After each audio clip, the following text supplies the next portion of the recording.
Welcome back. Midterm elections are 6 months away. Democrats know that they have a tough road ahead of them.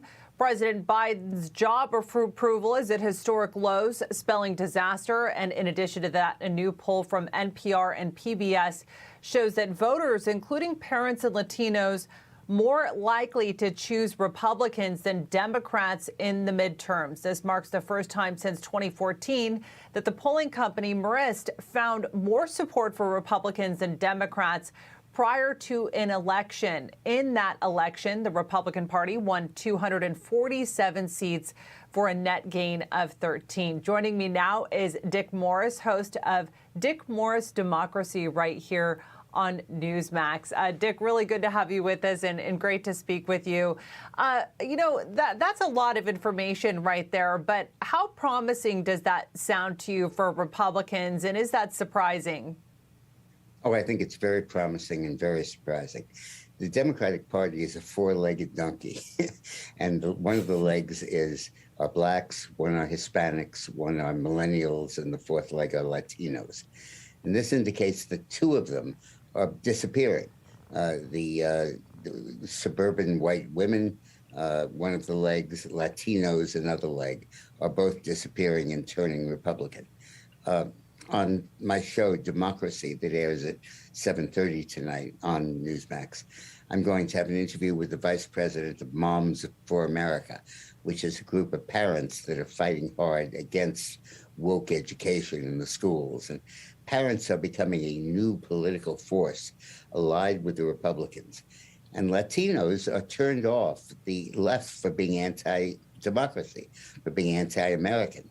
And when they tear down statues of Abraham Lincoln and Theodore Roosevelt and Thomas Jefferson, the Latinos who chose to come here because it was a free country really hate the idea that they're demeaning this country's freedom. So those two groups, the two of the four legs on our donkey, I think are really both leaving the donkey. All right, Dick, we have Mercedes Schlapp to join the party here. Mercedes, we've been talking a little bit about the fact that Republicans are very well poised right now when we take a look at these polls coming into the bit. Don't worry, you're fine. Sorry, we still got you. The important thing is we have your voice, right? Yeah. No, so I can see your face. Exactly. Okay, Dick said. Yeah, Dick said that these figures were surprising to him, and they sounded very promising for Republicans. We've been talking a little bit about the culture issues at play. Obviously, when it comes to parents' education, you have, whether it's critical race theory or whether it's gender identity being taught in schools. Those are two big things. But what about Latinos? Did we lose Mercedes? We can go back to Dick. Dick, I'll let you answer this one to make sure we have Mercedes. Good. Okay. Well, I think that Latinos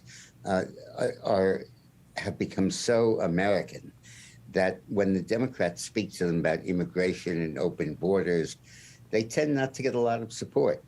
But when Republicans speak to them about the importance of traditional values, the importance of freedom, the importance of defending democracy, keeping America strong, and rebut sharply the contention that we're a racist country and that we're horrible people, I think the Latinos who chose to come here, often fleeing regimes very much like the Democrats want to impose, are very anxious not for that to happen. So I think this is just a fundamental shift in the loyalty of these two legs of the donkey. Yeah, and you can certainly point to immigration with how the Biden administration has been handling the situation at our southern border. You can also look at the fact that how the Biden administration has been handling the gas crisis, the pain that Americans are feeling at the pump when they talk about buying oil from dictatorships, including Venezuela. That's got to really put a dent in support there. I want to take a look at the Trump rally coming up tonight a little bit. That was, and we have Mercedes back, so perfect timing. Sorry about so this, he guys. moved. It's like a big surprise. You know what? It's all good. We're just happy you're here. The rally was moved due to weather. I want to take a look at the big picture here really quick, which is if you were looking at somebody that was a former U.S. president that's been holding this number of rallies, Is it the influence that he still has on the Republican Party, or does this bear the hallmarks of somebody that is taking another run at the White House? Mercedes, I'll kick it off with you.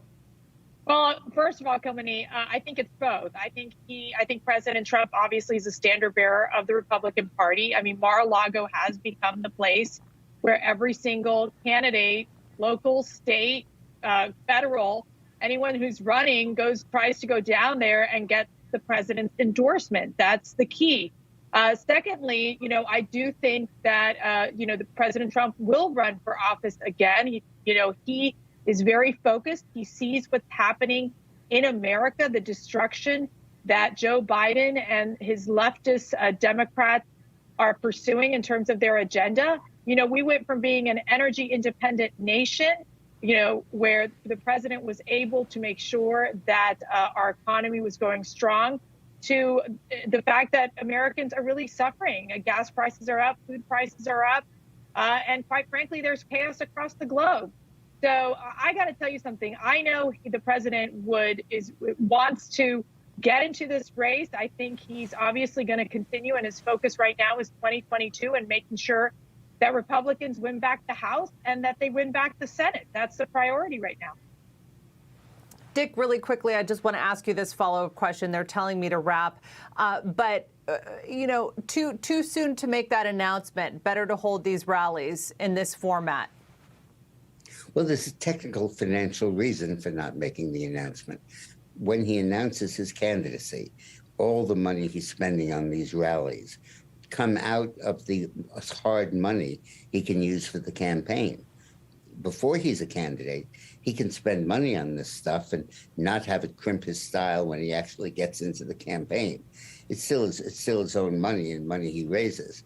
But if it's right before an election, for an election, it's called hard money. You can only give a few $1,000s. But if it's not connected with an election, like these rallies are supposed to be, it's soft money, and he can get basically a limitless amount.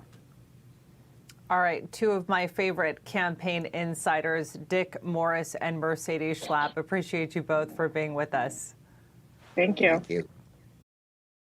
Hey, I'm Rob Finnerty. Thanks for watching. If you enjoyed this video, please join the conversation in the comments below. Don't forget to subscribe, too. Hit the bell icon to be alerted to breaking news. And remember, there's a whole lot more on Newsmax TV, America's fastest growing cable news network. Newsmax TV, we're real news for real people.